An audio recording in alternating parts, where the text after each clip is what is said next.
نحمدہ و نصلی علی رسول الکریم اما بعد اعوذ باللہ من الشیطان الرجیم بسم اللہ الرحمن الرحیم۔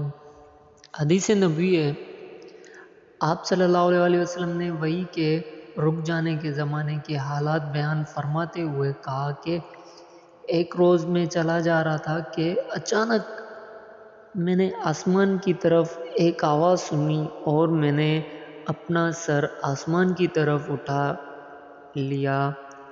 کیا دیکھتا ہوں کہ وہی فرشتہ جو میرے پاس غار حرا میں آیا تھا وہ آسمان و زمین کے بیچ میں ایک کرسی پر بیٹھا ہوا ہے۔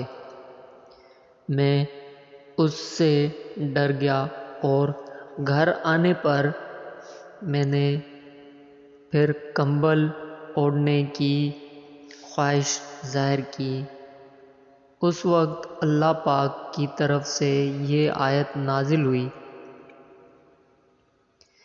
اے لحاف اوڑھ کر لیٹنے والے، اٹھ کھڑا ہو اور لوگوں کو عذاب الہی سے ڈرا اور اپنے رب کی بڑائی بیان کر اور اپنے کپڑوں کو پاک صاف رکھ اور گندگی سے دور۔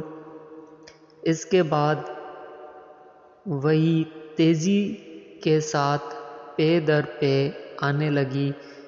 اس حدیث کو یحییٰ بن بکیر کے علاوہ لیث بن سعد سے عبداللہ بن یوسف اور ابو صالح نے بھی روایت کی ہے اور عقیل کے علاوہ زہری سے ہلال بن رواد نے بھی روایت کی ہے۔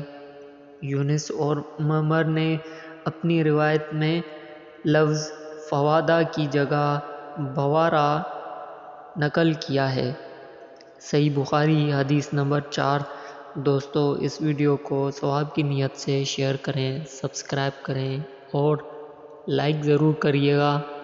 السلام علیکم ورحمۃ اللہ وبرکاتہ۔